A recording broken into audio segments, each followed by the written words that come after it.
prácticamente ya viene desde a partir de Andrés Bello hacia adelante. Pero fíjese, antes, con el Corpus Juris Canonici, allá aún no se tenía el planteamiento de la ley se deroga por otra ley, porque esto es eminentemente positivista, viene desde la figura de Kelsen, ¿no? Entonces, la ley se deroga por otra ley. Esto viene aún anteriormente el Corpus Juris a través del Jus Vetus. ¿Qué era el Jus Vetus? El Jus Vetus era una manera de derogar la ley, pero no a partir de la propia ley. O sea, la ley se deroga a la otra ley, la ley se deroga por otra ley, no, sino a partir de la costumbre. O sea, ¿cuál es lo que derogaba la ley? La costumbre. Y entonces este planteamiento es interesante, esa es la nueva corriente que eleva que la ley, la costumbre, la jurisprudencia, la doctrina y los principios generales no son independientes, son competitivos. Usted como abogado, usted como ciudadano, toma la ley de acuerdo a lo que le conviene y de acuerdo a lo que le conviene va evolucionando y también va tomándolo como suyo. ¿Para qué? Para su fiel cumplimiento, ¿no? O sea, yo debo cumplir el estado de emergencia sanitaria, debo cumplir con lo que dice la norma, me conviene. Entonces ahí hay una evolución mental y voy a decir, sí, no quiero enfermarme.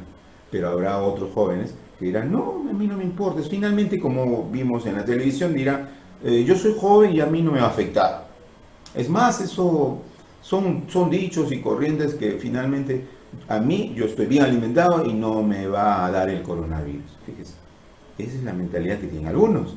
Esa mentalidad genera un interés y ese interés hace que yo cumpla o no con la norma. ¿Usted cumple con la norma? Va a ver el interés que tiene. ¿Usted cumple con ver sus videos de introducción al derecho o es que recién está ingresando el curso?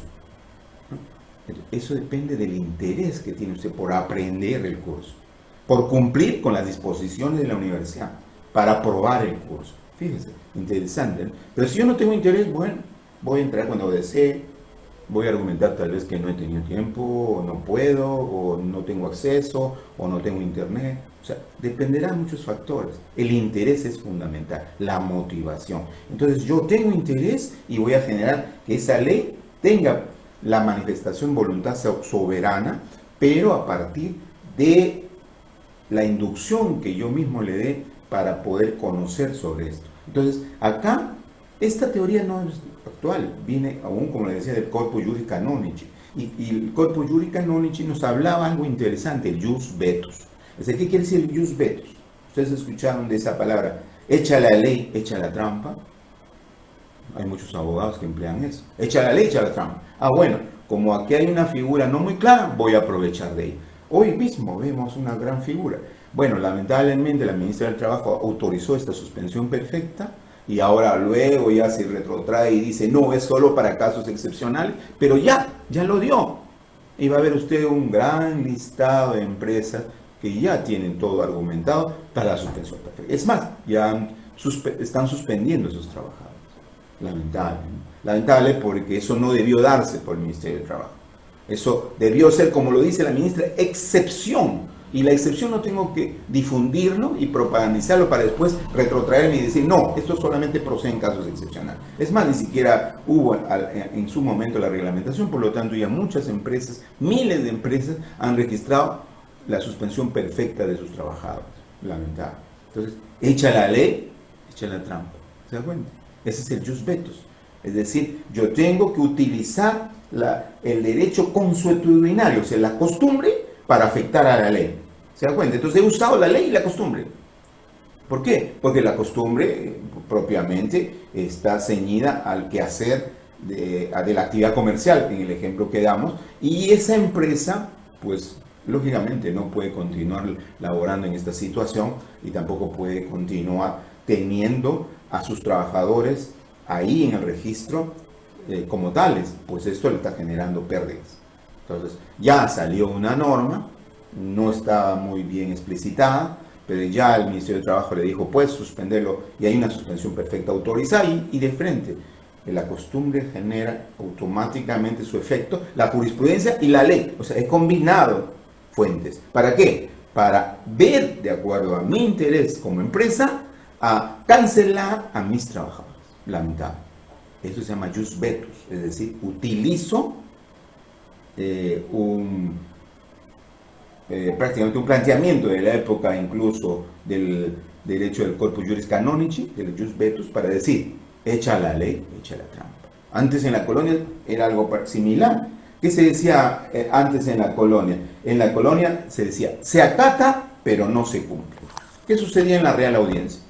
En la Real Audiencia se daba inicio, se tocaba la campana y luego el encargado, el oidor de la Real Audiencia, que es la administración del derecho canónico en la época de la colonia, tomaba la ley, tomaba la norma, porque no se tenía en ese vez código, se tenía la ley del derecho indiano, estaba supeditada a la ley de Toro, la novísima recopilación, la ley de las 7 partidas de Alfonso el Sabio y la compilación de las leyes de Indias.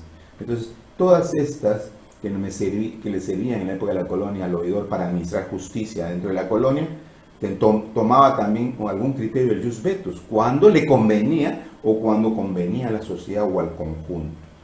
El presidente de la Real Audiencia tomaba el texto de la norma que iba a implantar en esa audiencia y la ponía en su cabeza y decía, se acata, pero no se cumple. ¿Se dan cuenta? ¿Y eso qué quiere decir? Yo acato lo que dice la ley, pero no la cumplo, porque no la puedo cumplir en América, pues esta ley ha sido dada en España y esa ley no se ajusta al contexto del virreinato y como tal no la voy a aplicar. Pero no la aplicaba en síntesis porque no le convenía, ¿no? La ley se acata, pero no se cumple. O sea, un tema también controversial, un tema que lamentablemente se da a través de los tiempos y hoy vemos la figura echa la ley, echa la trampa.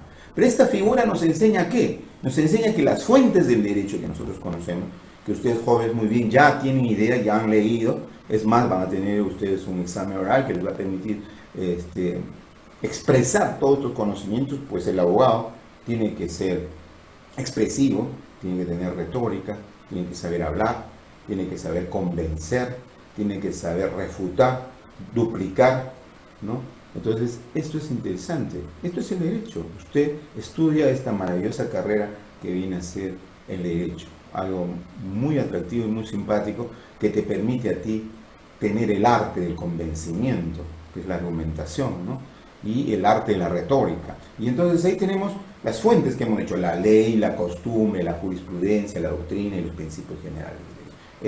Estos categóricos interesantes, ya le hemos dicho hoy, que no son independientes, o sea, no simplemente voy a aplicar la ley, o bueno, si no puedo aplicarlo, aplico la costumbre, o bueno, la jurisprudencia, o bueno, la doctrina, o tal vez los principios, no, pueden ser alternados, de acuerdo a la conveniencia que se presente. Y ahí tenemos, de acuerdo también al perfil que tiene la defensa, de acuerdo a la teoría del caso que yo planteo, y entonces ahí voy a usar la jurisprudencia. Esta jurisprudencia me conviene para mi cliente. Y entonces, con esta jurisprudencia voy a modificar el principio de esa norma y voy a hacer que sea mucho más benigna en favor del justiciario al que yo patrocino. Entonces, fíjese, esta combinación de fuentes nos enseña y nos ilustra en estos últimos tiempos esta visión. Aquí tenemos un brillante jurista contemporáneo, ¿no? Enrique Gersen, que es profesor de la Universidad Católica, quien tiene esta tesis del planteamiento de la competitividad de las fuentes del derecho. O sea, las fuentes del derecho son competitivos, dice esta tesis. Es bonito, les invito a leer a Enrique Gersen.